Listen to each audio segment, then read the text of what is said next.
Well, everyone, the time is here.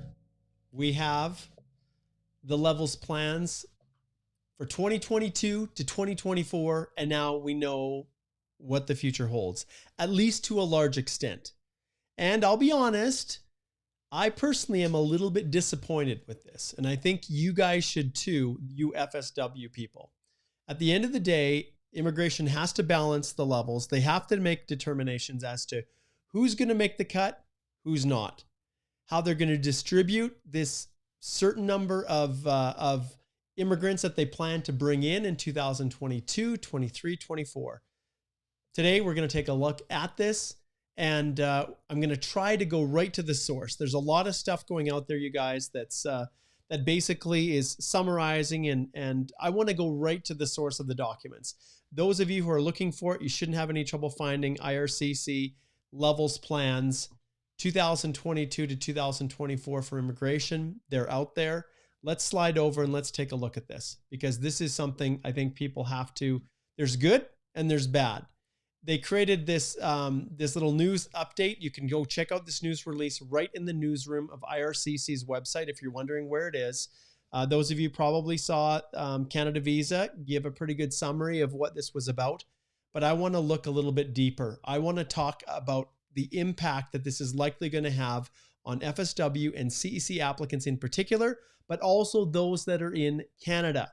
So we know that there's backlogs. We know that there is enough immigrants in the queue right now to potentially fill the quotas for this year. So what is Canada going to do? And we have to read between the lines if we're going to figure out what this is. So let's just start here and let's go through this. There's a couple different things that we can look at. The new immigration plan, you can just Google this and you can see this is the government's spin. Okay, so they are trying to push this in the best possible light. They're trying to really promote this, because this is a marketing tool for them to get people to continue desiring to come to Canada. If we scroll down here to the very bottom, you can see they've created some other resources. One is this nice little infographic, which when you pull it up, it gives us a pretty high level of what they're looking at. We'll take a snapshot of this, then we'll jump back because I want to read the fine print. And I want to pull out for you guys some of the things that I'm seeing with the language that they're using, and to refer back to some things that people are not talking about right now, which were announced a little bit earlier, which play into all of this. So if we start here, you can see, yes, congratulations. You can see right here, in 2021, they brought in 405,000 permanent residents. Great. Okay. It accounts for 100% of Canada's labor force growth and nearly 80% of our population growth. We're just not having as many kids. Well, my wife and I, we're doing our job. We've got 4 kids, 3 that are out into the labor market, trying to earn enough to pay for my wife and my retirement and our old age healthcare that we're going to need when we get old. but generally, it's you immigrants. So they're highlighting once again that you're important. They've gotten themselves into, I'm going to flip back here. They've gotten themselves into a little bit of a quagmire. Okay, they have. And so they're trying to deal right now with the reality that because they pushed so many through from within Canada and they still have to land everybody that was pending, that they have to come and they have to fill in all of these numbers that they allocated for 2022, and they've got a surplus. Whereas before they were able to time it out and land just as many as they needed for each year. The invitations that went out for express entry, they extended enough to meet the quotas, but now they've basically, with the TR to PR pathway last year and with the big 176 draw on February the 13th, they brought in or have the potential of landing way more people than they need within the traditional express entry process, where they would extend up to 5,000 per section, per ITA. And those rounds of invitations were very, very predictable, anywhere from 3,500 to up to 5,000, and then intersperse the PNPs.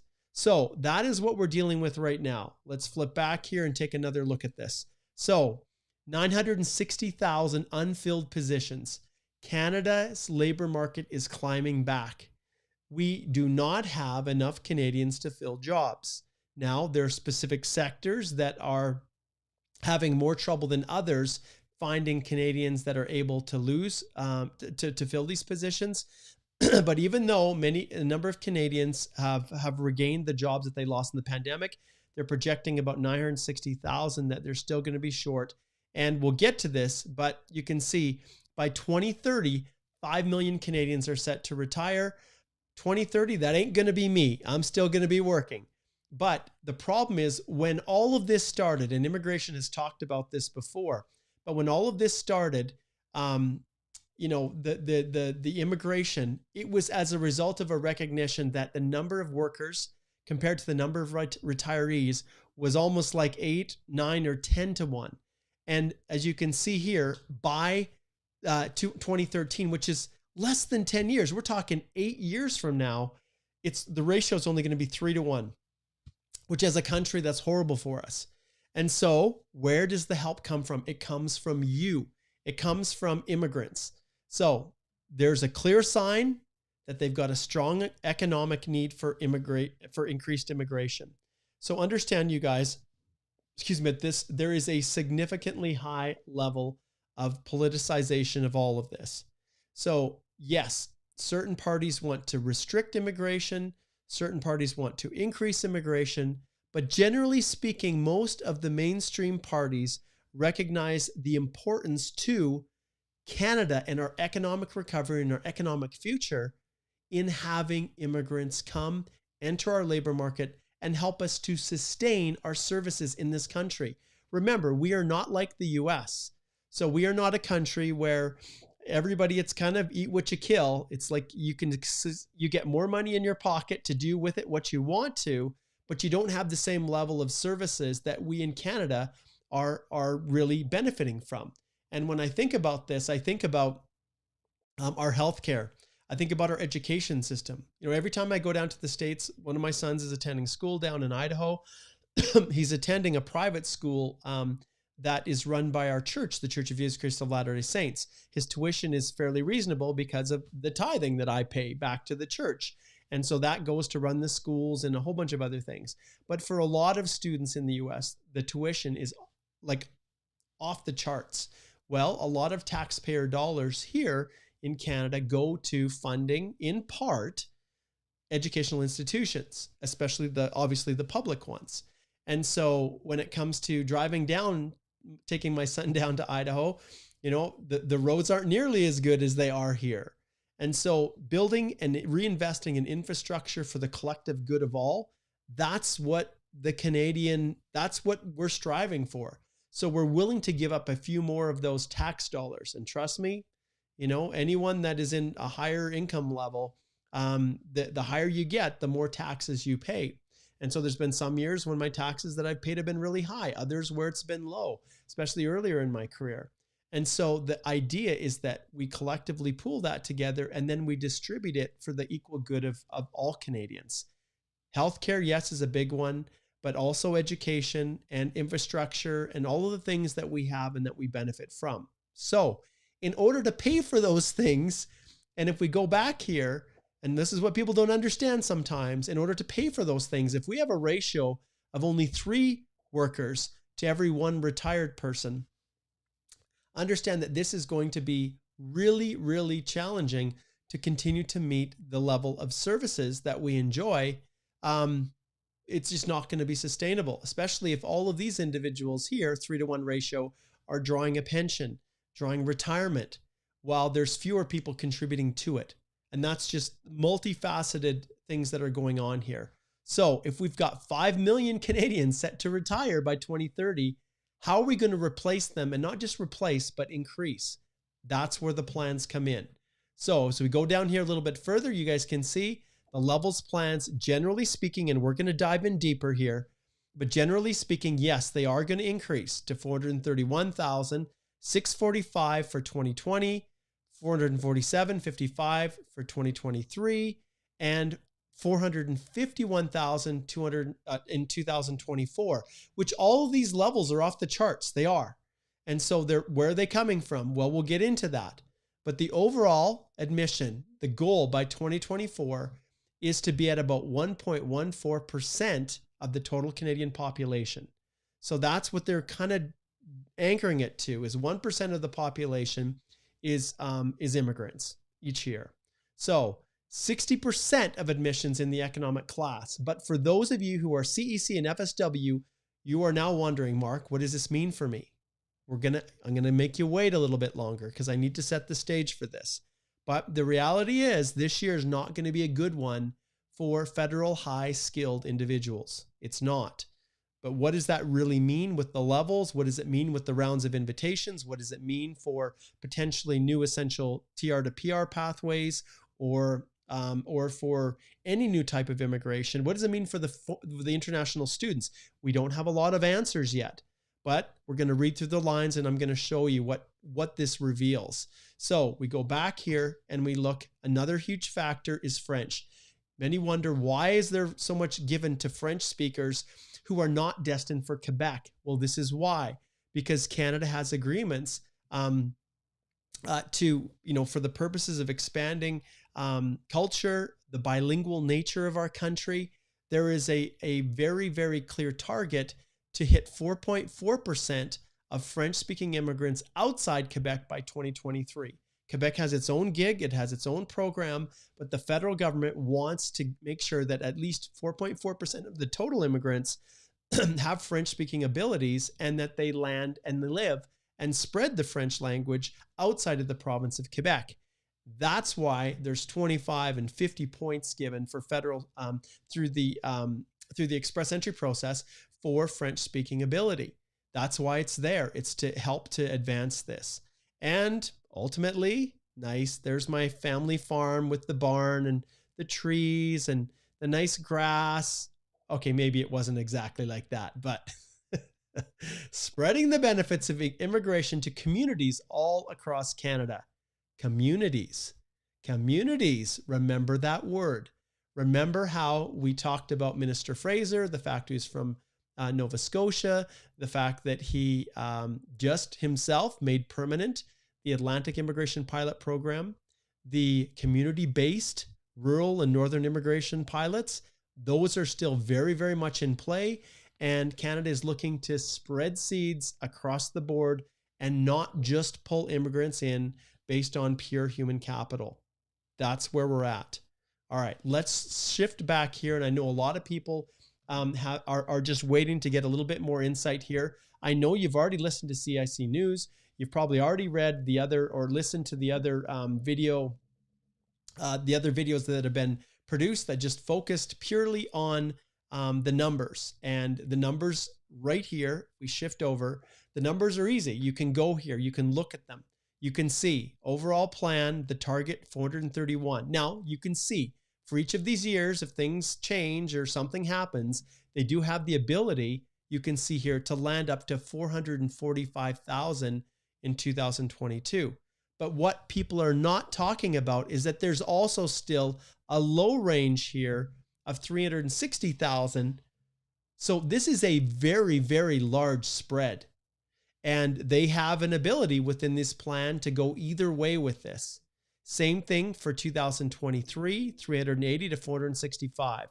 But this is the overall numbers. And yes, they've increased. But let's go back, and I wish people would do this. Sometimes we get so hung up on what's happening this year and next.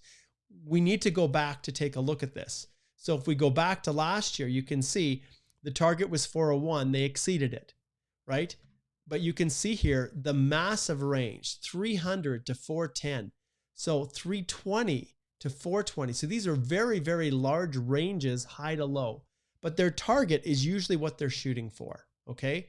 So when we look at 2020 right here, you can see that I'm just going to slide this over a little bit. The way they set this up doesn't make it super easy for me to share. I'll just slide this over a bit and we'll scroll up here. So you can see for 2022, this year, the high range was supposed to be 420. So what did they do? If we go back here to the other one, you can see that the high range now is set for 431. So there's an overall increase that they're looking at this year, but where are the numbers? This is the one that you FSWs and you CECs are wanting to pay attention to, federal high skilled. So what does this mean? What are federal high skilled? If we click on this, it takes us right down to the bottom. It includes federal skilled worker, skilled trade program, and the Canadian experience class. That's you express entry folks. This is you. Now, yes, there are some of the PNPs that are also pulled in, but the target for this year, do you see what's happened? 55,900. There's been other, I know CSA News, once again, they talked about this and they identified the realities, but let's look at the actual numbers here. So for this year, 2022, if we go back here and we look at federal high skilled, you can see for 2021, it was 108,500. For this year, 2022, the target was set at 110,500. So that's this year. If we go back and look at the plan, they are targeting only 55,900. So what is going on here? Where are those numbers going? What has changed? It's right here. Federal economic public policies. And once again, if we click on this, it takes us down. It includes the time-limited temporary public policies for TR to PR with all admissions anticipated by the end of 2023. So what they effectively did when they decided to run this program is that they took the numbers away from the federal high skilled, which of course they had to come from somewhere. And, you know, theoretically, the minister could have said, well, we're just going to ramp this up and we're going to change these numbers 110, and we're just going to add on all of those 40,000 individuals coming through as international grads, or the other 30,000 for the other programs. And so they could have taken that and just added it to it, but they did not. So what they did was they carved that out of the federal economic. So this federal economic public policies, they carved it out of the federal high skilled. So numbers are down. The numbers are right here, 40,000 you can see, and 55,900. So we've got 95,900 here for 2022. Wait a minute, what's going on? So let's look at the other numbers. You can see the target was 110,500 for the federal high skilled. So let's compare the changes between all of these. Federal business was at 1,000. And yeah, that federal business is going at a standstill. That's the startup visas and things like that. That's crawling along at a standstill. All you self-employed persons that have been all submitting applications through this program instead of express entry, your applications are going to take an eternity to process. They are. So only 1,000 is what we have here for 2022. And when we look at what it was before for the federal business, same thing. We've got 1,000 right here. Remember this column here, 2021, 2022, you can see here. They had, for 2022 federal business, you can see it stayed the same. Their goal is not to bump that up any more than 1,000. And when we go back to this, the 2022, the projection is the same. But there's way more people applying under the self-employed stream than there is on the other ones. Comparatively speaking, because of the slowdown in express entry and people that are trying to leverage off of this, it's become popular, the self-employed. And remember, that's our artists and athletes, that kind of program where you're self-employed, musicians. All right. Okay. Now let's keep going down here. This is instructive as well, you guys. So once again, this is the targets for this year. This is the new plan right here. Economic pilots, 10,250, which also includes all of these: caregivers, agri-food, rural northern immigration pilot, economic mobility program. So all of these are 10,250 is what they have. What they projected from before, if we go to the economic, 10,500 is the range for the high, and the target is 10,250. So no change with that one. Let's keep going down here. Atlantic immigration pilot, 6,250. If we go previously to the Atlantic immigration pilot, 6,500. Okay, let's keep zipping through here. So no change there. Provincial nominees, 86,000 is what they projected for 2023. 83,500 is what they project for this year. What did they have last year for provincial nominees? Right here for, if we go for 2022, the target range, and I keep jumping around here, for PNPs was 81,500. If we go back here, once again, you can see it's bumped up. So PNPs are actually slightly more are going to be allocated this year to PNPs for 2022 than they originally planned to do last year. Part of those ongoing agreements with the PNPs. So they're holding steady. They're going to be filling the lion's share of the economic programs this year. If we go back here, once again, you can see 8,150, and then they plan to do 83 next year. But in the current plan, the revised plan, it's actually going to bump up to 86,000. So we're not going to worry too much about the Quebec programs. They've got their own plans, and you can see here to be determined. But total economic, there's the cut, which, like they've talked about, it's basically about 60% total. If you look at what's happened with the spouses and the parents and grandparents, there's like really, there hasn't been a significant change. You can see spouses, 80,000, 80,000, 81, parents and grandparents, 23.5, 23.5. And now those numbers are almost the same. 80, slight increase, 81. Parents and grandparents, a slight increase, a slight increase. So total applicants here, and spouses, partners, and children fills the lion's share of them, but parents and grandparents are still there, 105,000. And then here's where the difference comes, okay? Protected persons in Canada and dependents abroad, 24,500. If we go and look last year, we can see that's increased a little bit. And then if we scroll back here, resettled refugee government assistance, 19,000. Privately sponsored, 31,000. We have a total of 76,545, which are large numbers. And then the H&Cs, which is not, 8,250. But let's go back here, and you can see here the numbers. So you can see resettled government refugees, 12,500. Flip back here.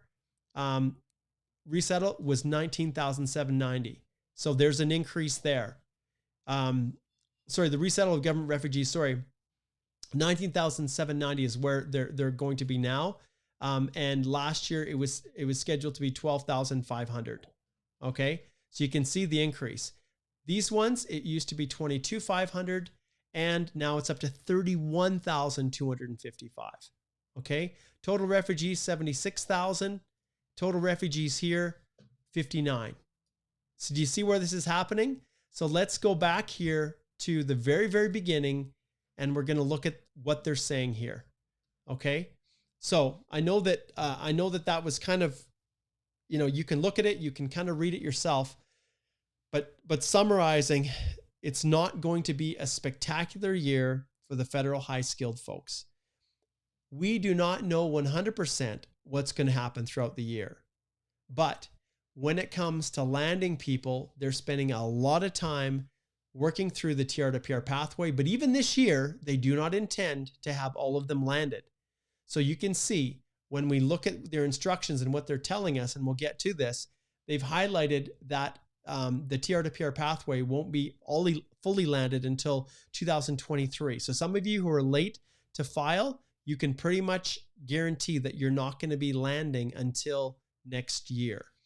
Just because of the way they've allocated them. They can only bring so many in, and so they actually have to spread you out. They might even have the capacity, and that's the thing, to actually land everybody. But the way the levels plans are, they can only land so many each year, and they need to stay within that range, generally speaking. So keep that in mind. And yeah, it's hard not to be a little bit discouraged with this. It really is. And when we think of what this could have looked like, it could have been happy days. And realistically, I had this nice little ticker floating above me here, all about the immigration levels plans and rah. But for you, CEC and FSW candidates, it's not super, super exciting. And so the levels plans, breaking news. And there was, it's hard not to be a little bit discouraged, especially those of you who are wondering, well, what now? Well, let's talk about this. I want to dive in a little bit deeper here, and we're going to talk about a few other things here. So this is the news release, and there are details embedded within here. And if people don't take the time to read it, they're going to miss some things. So we're going to skim through this, and then we're going to and then I'll open this up to Q&As for you guys. I know that the questions that are going to come are going to be very, very, they're going to be very similar. I know where they're going to come. We'll get to those questions in just a little bit. All right, let's scroll down here. So this is rah. We've done all these good things. Immigrants are important, blah, blah. Then Minister Fraser, once again, ambitious but responsible path. So there's politics associated with this as well, right? And they have to make sure that they allow for, all of these backlogs to be flushed out so they can get organized, get sorted out with the FSWs before they start bringing in a whole bunch more. So that's obviously a priority. And in fairness, you've been languishing for a long time. So I think most people would agree that it should be possible for you as an FSW who's been languishing to be the first ones to take up those. And if we go back here again, how many spots do we have? You can see right here, federal, high skill, and let's 2022, 2023, 55,900. So that's the spots, at least right now.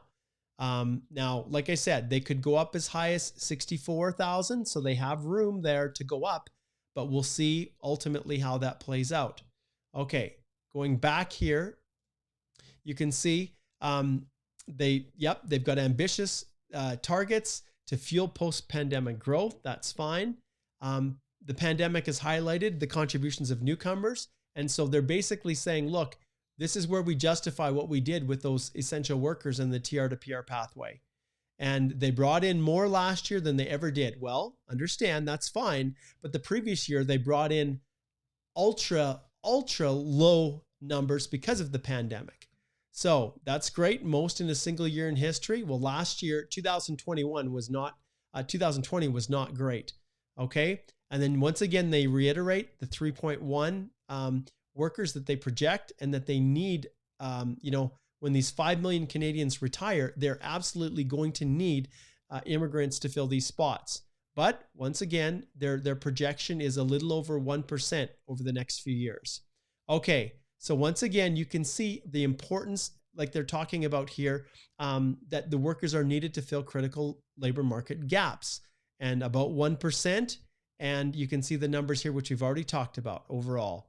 And it builds on previous levels, you bet.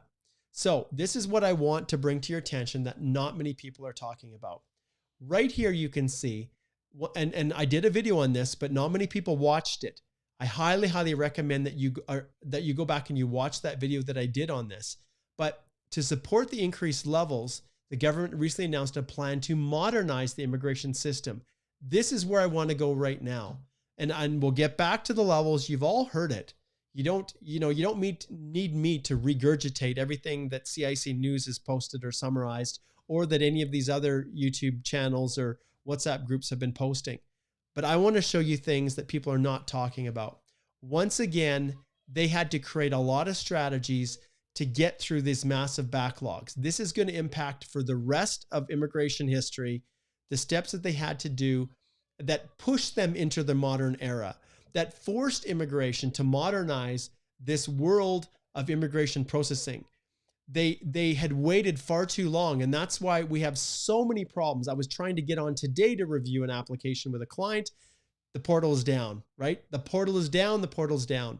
So now they're popping up all these other separate portals, and there are so many out there, but the whole goal is to get things moving fast.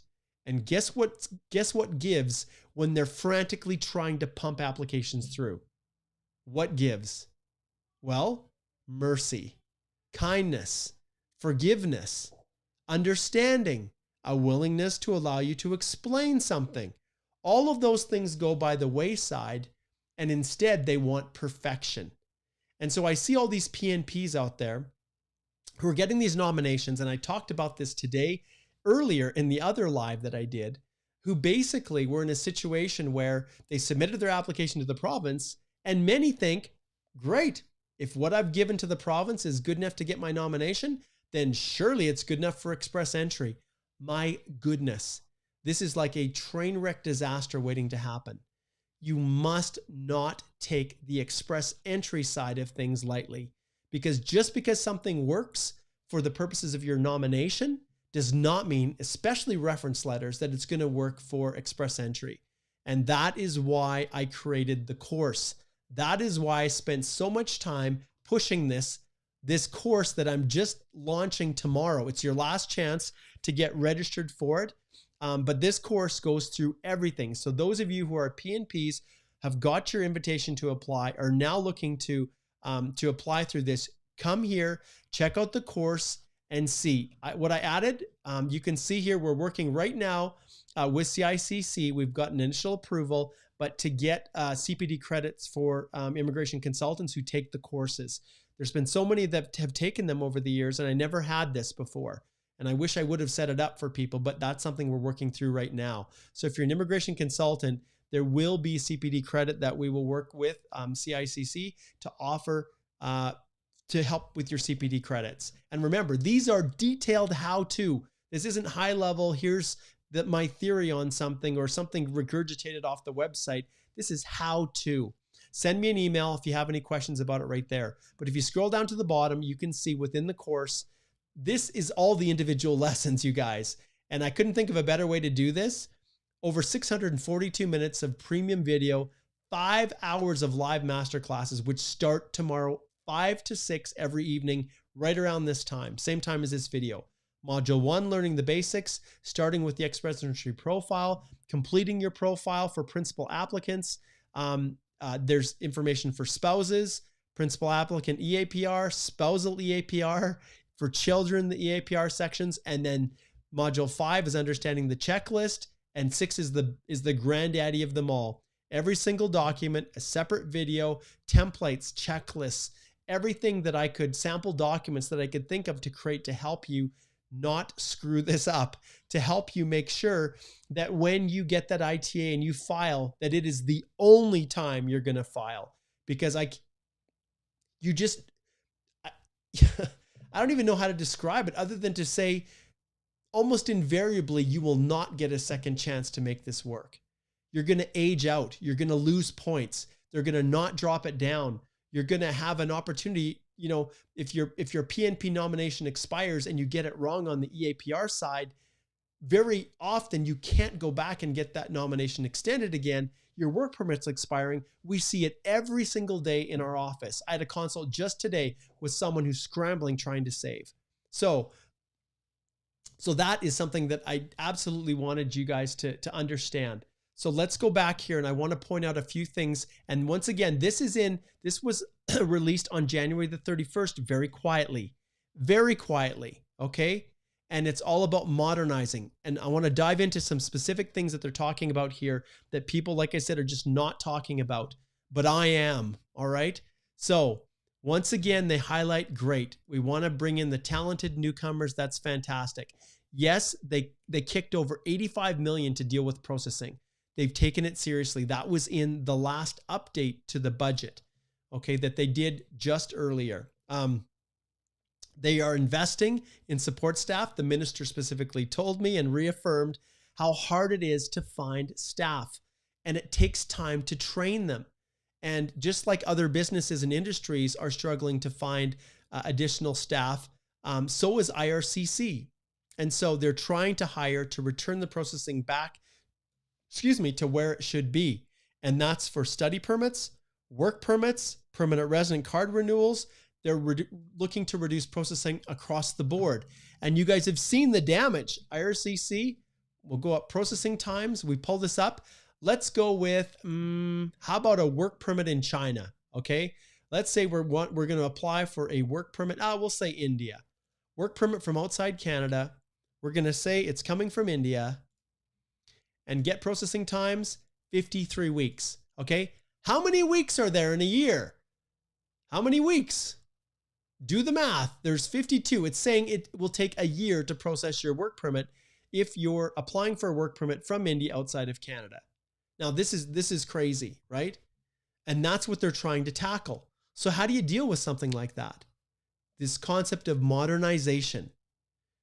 Flipping back, let's go back here and look at what they're saying right here. So These improvements, great, will help. They're going to hire, such as hiring 500 new processing staff. No one was talking about this.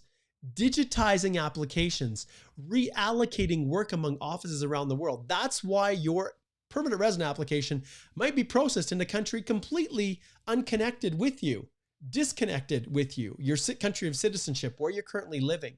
So they're doing everything. They're pulling out every every trick in the book they can to try to deal with this. And that's fine. I respect all of these things. But here's the crazy stuff, okay? This is what I want you to understand, and it's going to apply as much to PR as it will to TR. And I mean temporary residents as much as permanent residents. To help accelerate the processing work, they're expanding the use of advanced data analytics. And that is where I want you guys to understand. This is where Chinook comes in. All the future incarnations of Chinook, all designed to batch and process as quickly as possible. And whenever the government is racing, that is when things become so volatile. And just today in my video, the live that I did on Express Entry just today, there was someone who posted this comment. I love it when they do that. They said, "Oh, Mark, he's just doing this to promote his course." He said, "This is why he's doing this video. It's just to promote his course." And I'm thinking to myself, oh my goodness, this guy is one of the reasons why so many people go down this path where they think immigration is so easy. You don't need any help. You can figure it out on your own and everything is bliss. Oh, I wish Buddy would have come and just hang out with me for a day as I do immigration consultations within our office. When people slide over to our website and they book a consult, they click on speak to a lawyer and they book a consult with Alicia or Chanel or Susan or myself hiding at the bottom, because I really am hiding down there, you guys. I'm really hiding because my whole world is enveloped right now with this, where I can take 30, 40, well, with the TR to PR pathway, it was over 450 people, and train all of you on how to make sure your application is done right the first time. All of those lessons, I think there's over 56 or something lessons, I don't know. All of those hours that I put into creating it were designed to help all of you who are watching this video right now as DIYers at heart. You know who you are. You all are. You want to figure it out. You want to be able to do it on your own. And immigration, they go out of their way to do everything in their power to make you feel and believe that it's a piece of cake and easy. But in a world of advanced data analytics, there will be no mercy. And if you miss anything, if something is off in any way, and one of the biggest issues is that even with the letters of explanation, with the temporary applications that you do, they're far less effective than they used to be. And so there are crazy decisions coming out of the study permit world. But for permanent residents, advanced data analytics is here, and it is going to be expanding even more. How do you think they can process express entry applications in 6 months? How? Yes, they've automated everything as much as possible, but the reality is data analytics are on their way here. They help officers sort. Oh, basically what they're sorting is, have you had a previous refusal for a study permit? Oh, you're on the naughty list. So we can't fast track you because you've already had one refused. And so we're going to put you in the more likely to be refused category without even an opportunity for you to explain. That's what sorting is. Process visitor visa applications submitted from outside Canada. Well, great. Congratulations. You're using, advanced data analytics for more than just visitor visas, guys. And this is where they're spinning, okay? During the time, data analytics systems have been used for visitor visas, and it's shown that they can be processed 87% faster. Well, that's fantastic. But the reality is that doesn't mean 87% faster approvals. That means decisions with refusals really, really climbing. Wow, I need a little drink here.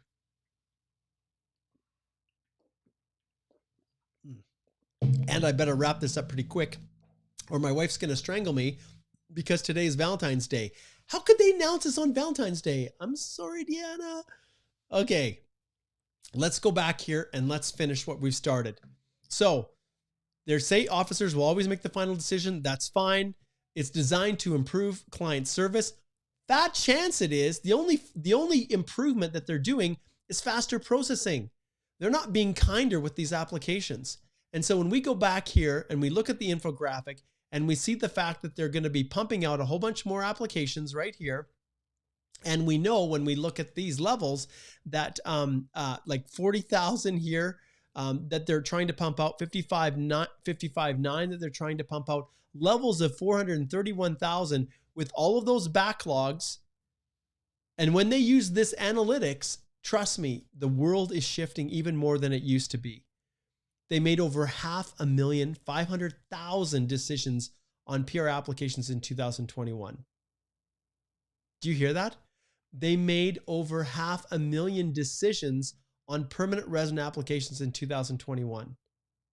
How do you get over 500,000? Remember, this is landings, okay? This is landings. So the numbers that they brought in, the number that they aim to welcome is one thing. But the actual approvals, it takes people to sort out their worlds and then actually be able to travel to Canada. So you can see here as we go forward with this world that we're in right now, they're planning on increasing processing capacity to make 147,000 PR final decisions in the first quarter of 2022 alone. So why is this important? Why is this number important? Because many people, especially FSWs, are wondering, that are languishing, how much longer do we have to wait? We've been waiting forever. We see people that seem to be getting them faster inland. What about us?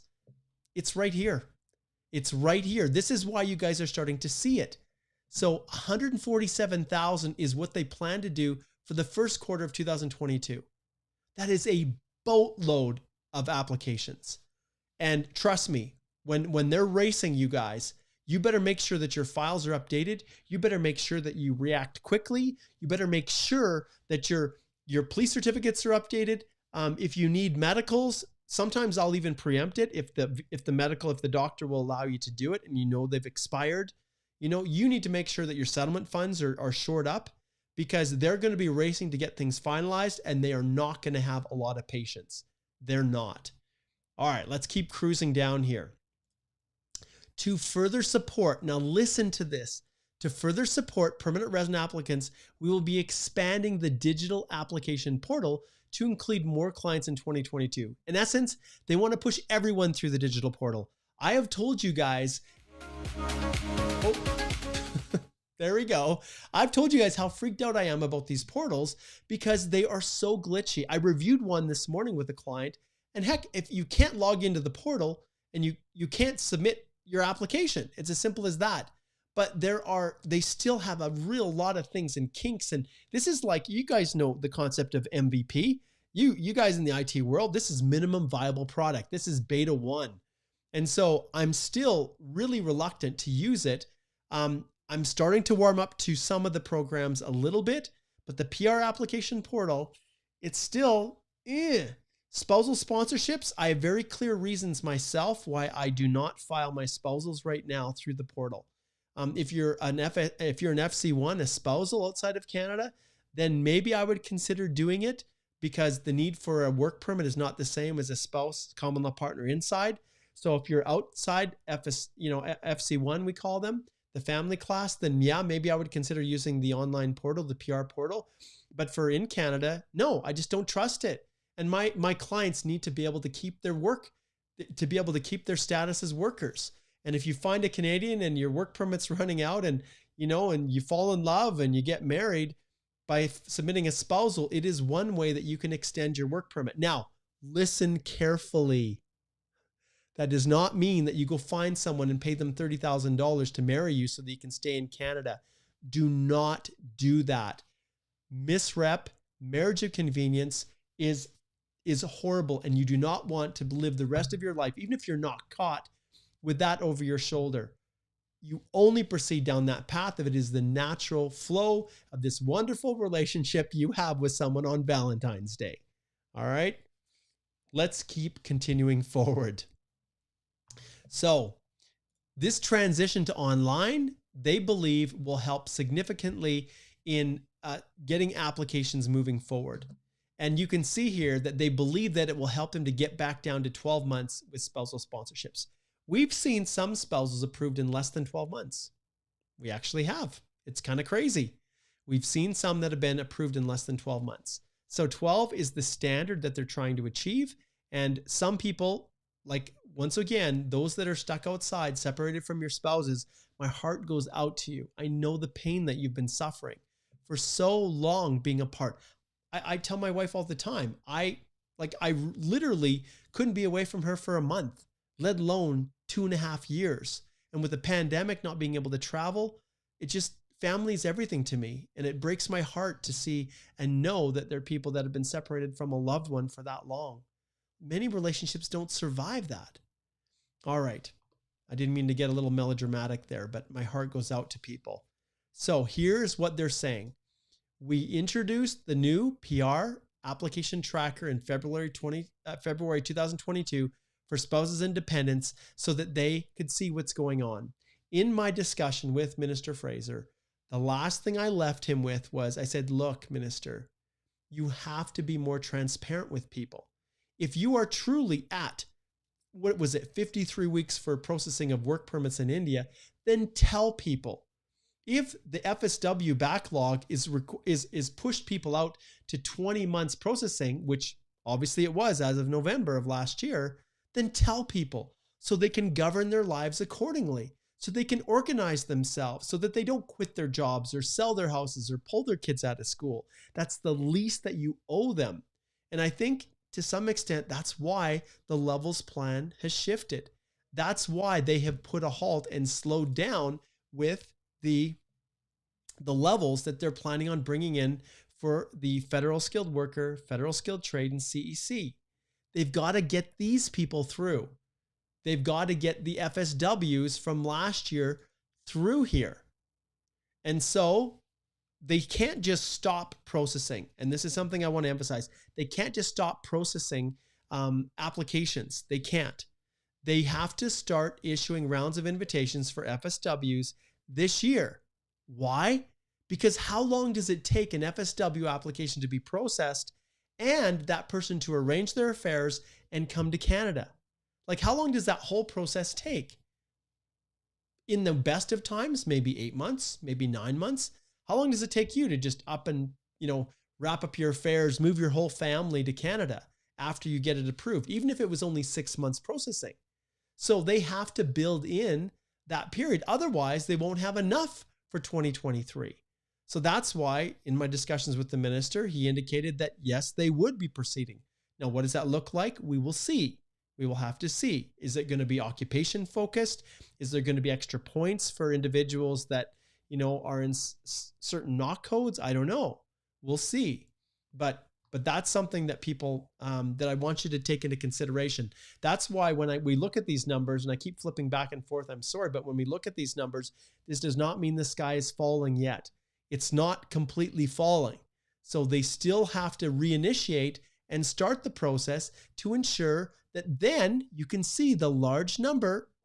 The target for 2023 for this particular group is 75,750. And you can see here, 40,000 here, 32,000 here. A total of, what is that? 72,000. If we go here, TR to PR pathway, let's pull it up. And we go here and we look at this. They've pulled it off. I'm just looking here to see. They probably don't even have it up anymore. Yeah, I don't think they even have it up anymore. I was going to pull it up and look at the numbers. But anyways, we'll skip past that. And I don't mean to kind of drag this on. But basically, when it comes to these are the TR to PR pathways that they expect to finalize. Over 32,000 in 2023. So you guys have a long wait. You do. Some of you are going to get through this year, but the rest of you are going to get through next year. And what's the total? Do the math. High range is probably what we're going to see here. 48,000 there, 42,000 there. That's 90,000. Okay. On the high end. Does that mean there's enough room potentially for, maybe another essential worker? That's what people are asking. Is there room within these numbers for another essential worker draw? it doesn't look like there's a lot of room. It really doesn't. So what is the natural inclination when, for what the minister probably will do?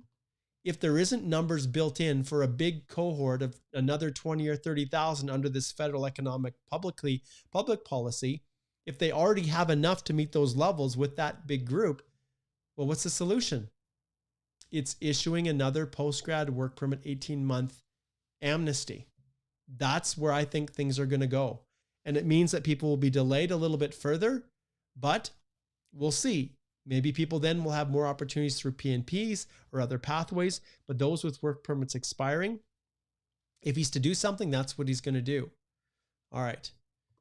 Flipping back here, I want to continue down with this modernization here. So you can see here, like I said, they started the tracker. So they created the tracker so that people would be able to check and see where their applications are at, all with a view to making things more transparent. That's the least they can do in this world. That's the least that they can do with you guys. And then they're talking about the challenges and their efforts to address the processing. They are developing a portal to allow PR applicants to finalize their permanent resident cards without an in-person interaction, which is great. We've seen them develop that. June 2021 to December, 225,000 people used those portals. Guess where all those people went before? They all went to the border, or they did inland landings. And so those things developed all because of the modernization efforts. So that's the world we're in. All right, I'm gonna wrap this up. I know we've gone a long time, but who takes the time to talk about this? Who takes the time to actually dive in and think about this? Everybody's all about flash and flash. Look at this. There's these wonderful numbers. There's 431,000. Great. Well, for some people it is, but not for everyone. And yes, 451 is what they're shooting for 2024. The highest numbers ever. Amazing, right? It's amazing. Well, for some people it might be. And remember, a lot of the economic numbers, and if you're to look at it, many people have talked about this. When you bring in a whole bunch of Afghan refugees, and they're looking at 40,000, those numbers have to come from somewhere, right? So if you bring those in, then something has to give. And right now, what gave was the federal high skill. That's what gave. All right, let's keep zipping through this. So, and we've talked about this, the modernization, we've talked about that. And then the highlights you can see here. Once again, they emphasize the target of 4.4%. There isn't really too much here other than emphasizing what their priorities are. Vulnerable populations, special measures, Afghan. Refugee claimants working in healthcare during pandemic, the Guardian Angel program, Quebec, Guardian Angel programs and similar programs like that. Support for global crisis, once again, humanitarian, Afghan. Talent retention for those already in Canada by granting PR to residents accepted through the time-limited pathways for essential workers. That's all the TR to PR pathways. So they're committed by 2023 to getting through all of them. And then, of course, family reunification, getting it down to 12 months. And they emphasize, once again, 40,000, like we said, in the next 2 years. And once again, they're heralding the fact that we're bringing in more than anywhere else. And that's where the world is such a wonderful place. But clearly there are winners, there are losers. You know, you guys know that this breaking news for the Immigration Levels Plan was not necessarily the most spectacular thing in the world if you were an FSW hoping that this would work. And some of you, I know it's just so disappointing. And I feel so badly for you guys. This pandemic has ruined so many people's opportunities. It's created opportunities for others. But there's been a lot of people that have suffered, and my heart goes out to you. So I was hoping that this would be a fun, exciting, wonderful immigration levels plan. But for the short term, and I'm going to emphasize this, for the short term, for if you're a federal high skilled, which is FSW, CEC, or otherwise, for the short term, at least for the first part of this year, things are going to move slowly. Remember those levels that are decreased, they're not, you're going to look at 2023, where we're going with that. Remember, you're up to 70 plus thousand, and they're not just going to do another big 176, draw 176 and bring in another 27,332. They're not going to do this. So as we get to the mid part of the year, my belief is that they're going to start doing more rounds of invitations that are not just PNP, but they're going to throw everything they've got to getting the backlogs all cleared up so that when people start, and this is one advantage, okay, you might get in now and then sit for a long period of time, or they choose to hold off on the draws, then allow you in, and then process your application in 6 months instead of 20. So you decide what you think would be better for you. But I know for some people, you're looking at this and you're saying, look, I've sunk everything into this, and my age and the human capital and the competitiveness, I would have had a chance if this hadn't happened. And now I may never qualify again. And then I've done lots of videos before on what you do. You can look at the one that I did at the beginning of this year on what I projected for FSW, and it hasn't changed markedly. Although I'm surprised that the minister did. Well, he had to make room, right? When you've got the big TR to PR pathway, it cut into that chunk. The Afghan refugees, which is an international obligation that Canada has, bringing in those 40,000 over the next couple of years is also, they've had to make room for that. And so other programs have had to give. And right now, because of the TR to PR pathway and because of the big draw for CEC last year, which most of those are now through, that filled up a lot of the quota that the FSWs. Okay. All right. So let's go through here and let's get to a few questions before I wrap this up. So I know in the beginning, everybody's happy and, Max is happy to see me, but I'm sure most of you after listening to me talk are probably not super excited. But listen, you will never, ever get sugarcoating from me. You never will. I will do the very, very best I can to give you real advice that you can trust. And that's the way within my firm, Holthe Immigration Law, all the lawyers, that's how we deal with this. And there are options, there are possibilities. And by booking a consultation, we can talk about where you're at. We can talk about the possibilities that exist. And I also want to let you guys know that on our website here, we have a wonderful resource section of blog posts. Alicia is there's an amazing one she did for students, but Alicia and Chanel have done a wonderful job at covering a ton of topics here in these blog posts. This one, many of you, if you haven't read it yet, get over here and read it, because is your work permit expiring within the next 6 months? Read on for information you should consider now. This is really important. And this is a long, fulsome, exploring all the options and the possibilities and everything to allow you to plan yourself accordingly. And the worst part, you guys, the absolute worst part of just going merrily along without planning in advance is that there could have been things that you did if you had gone through the process. And when it comes to the course that starts tomorrow, and there's a link below, you can click on it and join right now. When it comes to the course for express entry, you may not be eligible this year, but the things that I teach you in that course, the lives, the Q&As, you can ask me anything. But that course is designed to help people prepare now for the future, not scramble and get a quick review 1 week before they file their EAPR because they're out of time. It's those that plan in advance, those that put the effort into getting ready for the future are going to be able to react at the time in which it happens. And you guys remember what happened with the TR to PR pathway. They showed no mercy on language because they knew there would be so many people that had tests that they didn't have to worry about. Those who didn't get through. And so the early bird gets the worm, essentially. Okay, let's get in here and let's dive into some more. It's good to see all of you guys. Thanks for tuning in. We'll try to jump through this. I think what I'm going to do, those of you who've chose to stick around this long, I'm going to restart all of the questions. I'm going to hit the chats because I know we had just a few. Chaitanya says, hey, Mark, please check your Skype message, sending you a picture that you asked me for. Sorry for the delay. No problem at all. Okay. And then we'll hit this one here, which is cooking fan. Let's see. Okay. So here, if I have my temporary application number, what are my chances of getting landed this year? I applied in International Grad, 7th of May around 4 a.m.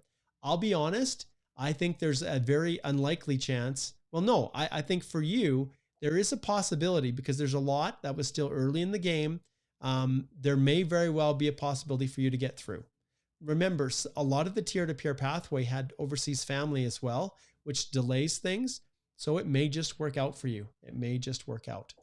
Okay, so post your questions now, and and remember to put a Q in front of them. And okay, so let's start with Ajith. So we're starting, I skipped through all the comments. I know people posted a ton of questions, and there's a lot of comments. I know there's a lot of, frustration and everything out there. But what we'll do is we'll start over, and okay, James, I can't help it. Yes, it is just about Valentine's Day.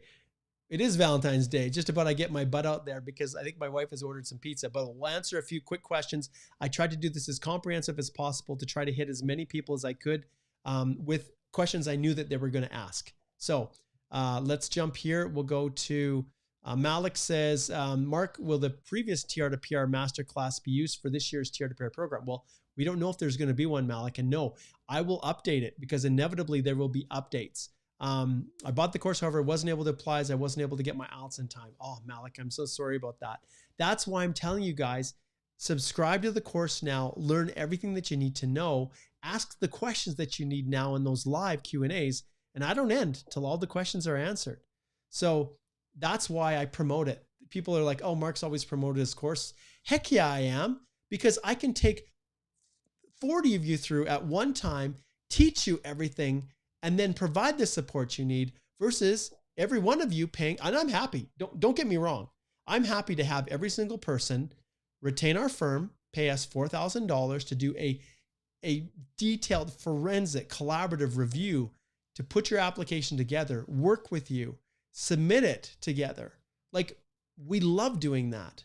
But the reason I created the course is to help people who may not have that amount, or don't want to sacrifice their future because they're hiring a representative and want to have an alternative. Because where are they going now? They're going to online forums. They're going to WhatsApp groups. They're relying on who knows who. And if you go back to my YouTube channel and you just watch a couple days ago, someone was sending out misinformation to try to trick people into modifying their scores within the OINP to basically allow them to have fewer competitors.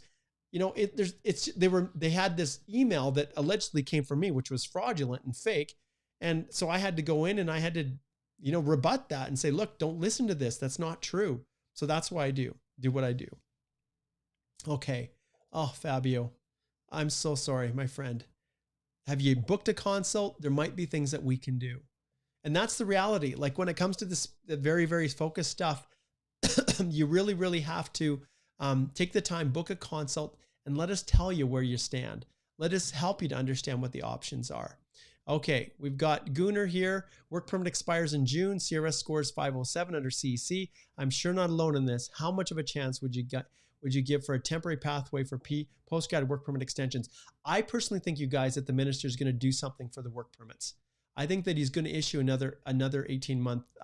That's my belief. Now, obviously, the minister can do whatever he wants, but we recently provided an opinion to the minister on this. And I think for those of you who are languishing, I think there's going to be a way for the minister to buy time so that you can continue working until things start to revive later in the year. Okay. All right. Mariana says, watching from Toronto. Thanks for all your work. Any hope for CC draws this year, tier to peer for international grads? Maybe. One can dream. Yeah. And that's kind of where we're at. Anything that happens, I'd be surprised if we saw a draw before the midway, like before June, July, but we'll just have to see how fast they get through. Because remember, when they extend ITAs, you've got 2 months to file your EAPR. Then if they hit their processing times, there's another 6 months, which is 8 months. Then the decision to come and land, which will be for next year. So please keep that in mind when we look at this stuff. Okay, let's see what we have here. Okay, George says, sorry, can you repeat again? What are your expectations on CEC draws this year? Like, will they draw about 30,000, for example? That is not going to happen. I don't believe that they're going to pull that many. If they do, I think they're going to open some up to the FSWs, but I see this work permit as being a bridge, if the minister chooses to do it to bridge that gap. But it's hard to say. I don't think the numbers, as far as, with how much they're projecting for next year, it's possible. remember, let's just flip back quick just so people can see this and absorb it and understand. If we look at the plans, what we're looking at is next year. So federal high skilled for next year is 75,750. Okay. So by that time, a lot of the backlog will be cleared, but 75,750 to land next year. Well, it could be that within 2023 that CEC makes up 30,000 of these. We know that federal skilled trade doesn't make up a large portion. They're lucky to maybe have 5,000 in a year. Lucky. But it could be that 30,000 are CEC and 45,000 are FSW. That's entirely possible for 2023. And if they're going to hit that target, then remember by the end of 2023, they need to start extending invitations before the end of 2022. It just takes time. And they don't want everybody to be landing like they did all at once with the TR to PR pathway and the Draw 176. It overwhelmed the system. So they want to stagger it out. So that's why I believe that in the latter part of the year, we're going to start to see more draws. All right, George, that's a great question. Okay, a couple more here and then we'll wrap it up here. I know you guys slipped in a few more chats here. Oh, more than a few. Okay, hang tight, guys, because I do have to have a Valentine's Day with my wife. And remember, Wednesday morning, we've got another Q&A. And then Thursday, Alicia and I have another one at 11 on Thursday. So what do we do, those in CEC with expiring postgrads? Book a consult and we can talk about it. Ultimately, I push you right back to that post that Alicia did right here. And there's a lot of ideas in here that you can access, but every single person is different. And so when someone posts a comment like you've posted here, Mamadou, the reality is every person is different. So what you do may be different than someone else. Do you have an employer that cooperates? We do a lot of work with employers and work permits. We're not just express entry. We're not just TR to PR pathway. We are all about individuals and employers as well, so that we can, if there's a way to make it work through LMIAs or things like that, then we take a look at that. But expiring postgrads, I'm crossing my fingers that the minister is going to do the right thing here. Because if there were more space opened up, then maybe I would see potentially an earlier CEC draw or something like that. But for people that it doesn't look like that's going to happen right away, well, then we have to understand that the minister is going to have to do something. All right. Shan says, thanks for what you do. Would you suggest that I have police and medical documents done just in case they open TR to PR for a postgrad work permit? Police and medical were not two of the things that held people back. Rarely are those things going to be the problem. So Shan, I don't know if I would necessarily bother do that. I shouldn't say it doesn't hold you back. Well, it didn't. With the TR to PR, you guys will remember that they did allow individuals to provide evidence that they had booked an appointment or were trying to take steps to do it. They're only valid for a year. Ultimately, if money is not a big concern for you, there's no harm in obtaining a medical to have it in place. Police certificates, if it's a police certificate from outside of Canada and you're here and you're not planning on going back, then sure, you can go do those. So those are possible things that you can do, but neither prohibited anyone from applying through the TR to PR pathway. Okay, Mr. Rezada says, I'm a CEC applicant from July 2021. What are the chances to land this year? July 2021, I think they're really high. For you, I think you're going to get through. Yes. Okay, Veda is back. FSW 476, knock 4031, 496 without spouse. What to do? Right now it's a waiting game, isn't it? And as far as individuals, the big discussion is: do we try and apply for a study permit and hope to come in that way?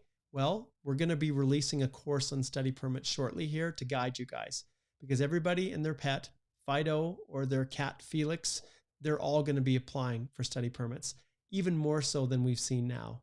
And guess what? Immigration is going to use Chinook, and they're going to start screening out people. Oh, this person's 35 years old. They've had a gap of 10 years in their education. They're in tier 2 or tier 3. And, this person's 21, right out of high school or whatever. Or, they've done a year of university, straight A's. They've got scholarships. Their family's got $1 bazillion. You know, they've got a job offer from a company who says they'll hire them right after they finish their school in Canada, approve, right? That's kind of what the world's going to look like. Okay, let's see what else we have here. And then we'll maybe finish up. I'll go one more after this one. What can we expect with CC draws? My work permit will expire in 2 months. ICT closed, work permit right now. Well, extend it. If you're on an intercompany transfer, then apply immediately, Cypher, to extend it. And I'm assuming your employer wants to keep you, but that's the best in the world. Unless you're hitting the 5-year cap, I imagine you're not a senior executive or a senior manager, but intercompany transfer, if you're on a closed work permit right now, then I would make sure that you apply to extend it, and then you're just hanging tight. And if you're on an employer specific, Cypher, do you not have opportunities through your PNP? Once again, I ring this little bell here. It's kind of quiet right now, but book a consult, okay? And we can talk about the options. All right, I'm going to go through here. There are so many people here. I'm just going to go through and just pick one more here. Let's see here.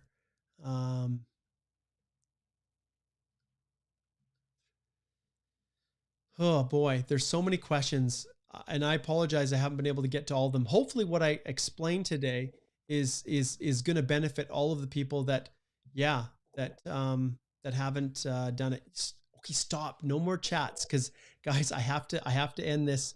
Otherwise, it's Valentine's Day, and I wasn't planning on cutting into it. 6:42. Okay, so this is the last super chat. We'll finish with this one, and then I have to go. All right, so Aman, we'll wrap it up with him. He says, "How are you? Can we apply TRV on border after getting work permit? I don't have a U.S. visa." It all comes down to whether or not you've behaved yourself. That's as simple as that. When you, so he says, can we apply for a TRV on the border after getting a work permit? I'm a little bit confused, I think, with that. Don't have a U.S. visa. So you're talking about a flagpole, Aman.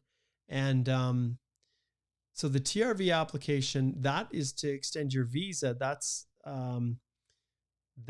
wow, I'm trying to figure out all what you could mean by this, or if you kind of were mistaken.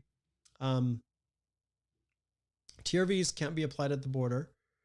If you've got a TRV and do you know what? I'm not sure, Aman. I'm not sure what you're asking there. You can apply for a work permit. You can do a flagpole.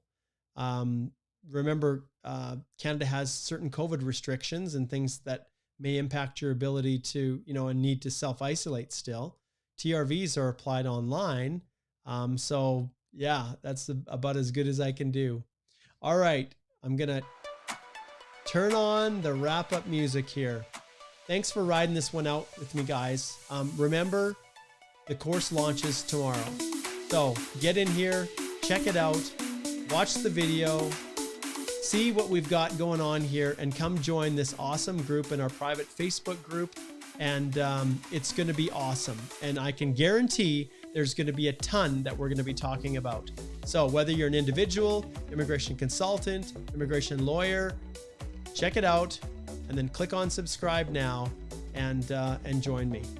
All right, guys, thanks for joining, and we will see all of you guys around for sure. Take care.